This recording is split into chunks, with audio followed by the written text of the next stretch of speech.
first and foremost, I'm going to put in a link for the AICPA Cannabis Conference. It's a 3-day conference this year, Denver, Colorado, at the Grand Hyatt. It's going to be super fun. The August 8th to 10th again. I think it's a Monday to a Wednesday.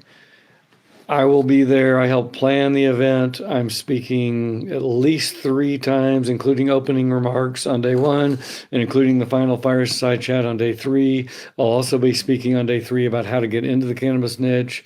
I think on day 2, I'm talking about raising capital. I moderate a couple more sessions, and I think we have 2 other dope CFOs speaking as well. So we're going to be immersed completely within this event. So there is the link. You can check out the agenda as well that I just talked about. So I hope to see some of you there. Now I'm going to put a couple of links. Let's talk about Harborside. So Harborside has been around quite some time. Let's go ahead and put this. I just Googled this one today, a PR Newswire. They've been around kind of since the original OGs, basically, in California. They had a long lawsuit, which I was actually trying to find if I think they did their last appeal. I don't think they can go higher, but I could be wrong on that. They're either at their final appeal, or maybe they can take it to the Supreme Court, but I'm not certain on that. So you can Google yourself on that. So this came out just, it says May 19th today. So this first link, I won't read this all. It basically just tells what the heck is Harborside. It is a publicly traded company now on the Canadian Stock Exchange. So you can buy shares if you want. This article I posted about, they're doing another acquisition. I'll just read you. Harborside is a vertically integrated enterprise with cannabis licenses covering retail, major brands, distribution, cultivation, nursery, manufacturing. Is one of the oldest and most respected cannabis companies in California. I'm reading this, by the way. Founded in 2006, Harborside was awarded one of the first 6 medical licenses in the U.S.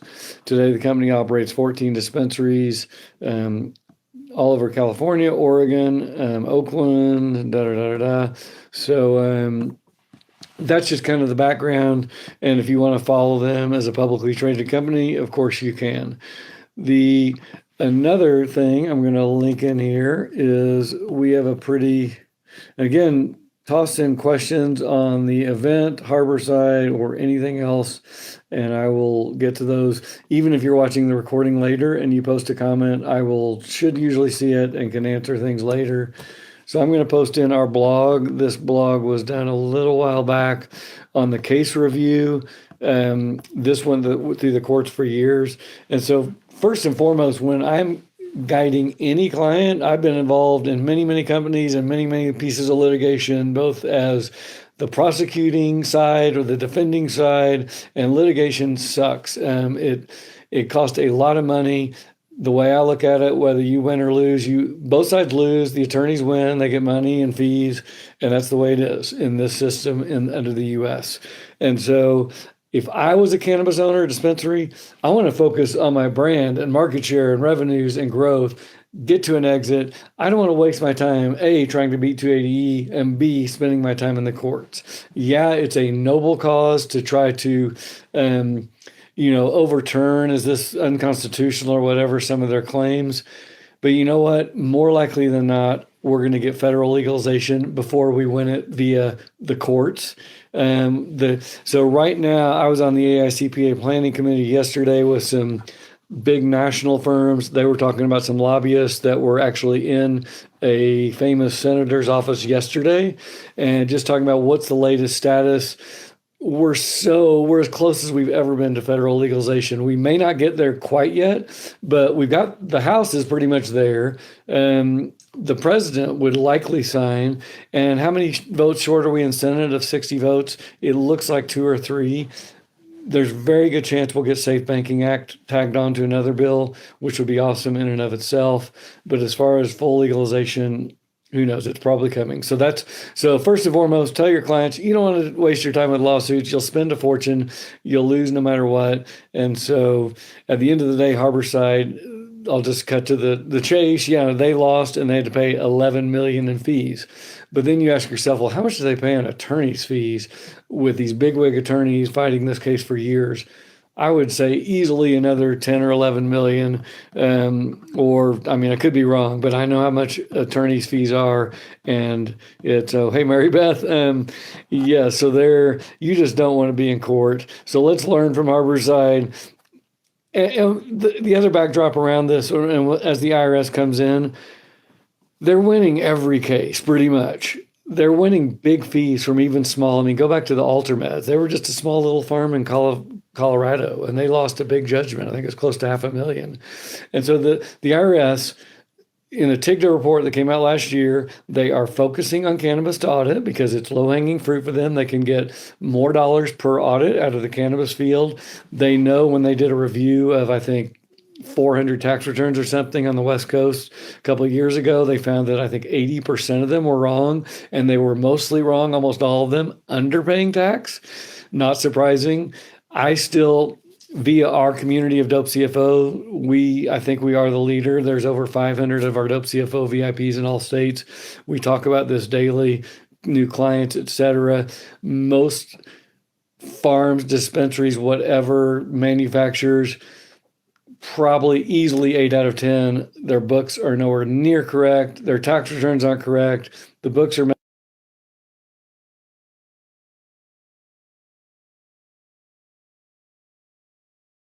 on the Dope CFO program to come and fix that. But 3 major strategies that have been tried and failed over and over and over again are, well, first off, trying to say it's unconstitutional. You'll have quite a battle on that one with the courts. Then people just shoving stuff into cost of goods sold. That was the really way back in the day. People are just like, oh, let's just put stuff in cost of goods sold because they won't let us deduct it elsewhere. That's an idiotic idea, in my opinion. Non-cannabis divisions that, oh yeah, I've got my t-shirt division in this half of the store, and my cannabis division did 10 million. They sold 50 grand of t-shirts, and we're going to put $2 million of cost in the t-shirt division. Won't work. Bad idea. You can get a little bit of dollars back on your non-cannabis division if it's substantial relative to cannabis, if it's accounted for separately and it's profitable, or you can show a really clear intent to profit. So be careful on that. Then, of course, there's the multi-entity structure. Again, pitched by attorneys all over the U.S. Let's build out these. And the flowcharts are getting a little bit simpler. They used to be crazy where you'd see a piece of paper literally with a box for every entity and arrows and consolidations. I'd see a piece of paper with literally 50 boxes. It's like, just think of the accounting and tax cost of that alone, even if it was legal and doing something good.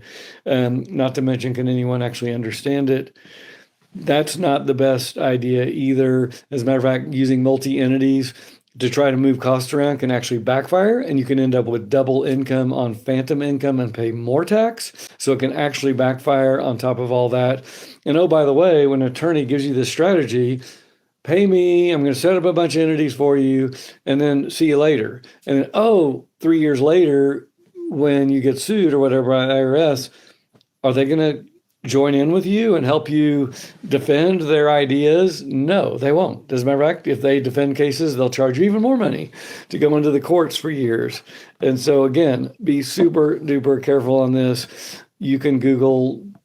So again, in our case review, we do a deep dive into this about 280E applying. Another item that's come up a lot, can 263A be used to pour more cost into inventory, which flows into cost of goods sold? The answer was no. They specifically said that in there. Okay, so now, and again, I already talked about this. So one of the Harborside, was it a single business or multiple entities? The court, again, upheld, and the activity has to be done regularly and continuously, be substantial, intent of making a profit. You also have to account for it separately. Another one about this, the definition, and let's go back to 280E for a second. 280E basically says you get no deductions or credits if you traffic and traffic's a key word, if your trade or business traffics in cannabis or heroin or other Schedule 1 and 2 drugs. So first and foremost, in 280E, it says trade or business. It does not say legal entity. So again, I've said this so many times. People are like, well, what if I have 2 LLCs and a C Corp? Doesn't matter. If the courts come in and say 280E doesn't apply to entity structure, it applies to a trade or business. So I could give an example of a client here in town, or former client, dispensary owner. And if the IRS drove over to his shop, they'd look at it and they'd be, this looks like a single location dispensary. It's one single building and it's a small building. But then when they look at the legal structure, it's like, there's 8 legal entities here. Why is that? That's very interesting. Is that actually 8 trades or businesses that are all owned by the exact same individual? You're going to have a really tough time with that language. And so I'll just read another quote. I'm just going to post this quote. These are both quotes out of the judge's mouth, not mine. And activities, trade or business, I already read that one. This part about to answer it, we primarily, when they're looking at, is this 1 trade or business or 8, in this case that I'm talking about, we consider the degree of organizational, doesn't say anything about legal or entities, organizational, economic. What are those 2 words? Organizational, economic. They are broad business words. They have nothing to do with legal entities or accounting codes. They're very broad intentionally. So they're going to look at these economic relationships of these undertakings, the business purpose, which is or might be served by carrying on the various undertakings separately or together. And so basically, if you want to go down the multi-entity or whatever, you better, like say you have an IP company or a marketing company or a management company. How are you going to do that? If you're going to want any value, you want to have real clients of that company that are not you or one of your sister or your wife, real companies that you're doing real business with. That could help describe that piece. So be super careful on that. Here's another good article from an attorney about the appeal. I'm going to go ahead and post that in so you can read that one later as well. Where was it? Here it is. There was something here I wanted to say. Cases dragged on for years. Judge Daniel Bress wrote a 19-page decision. So anyway, read that again as well. And reduced, it talks about the taxes again in there as well. And also how 471.3 applies. But at the end of the day, Harborside tried to argue almost everything. Unconstitutional, multi-entity, non-cannabis divisions, we're a manufacturer and not a dispensary. They tried most every argument and they spent a lot of money, a lot of years, a lot of time, a lot of losses. So again, if I've got a friend and I get asked this all the time from people I grew up with, we want to open, what's the best one to open, dispensary or farm or whatever?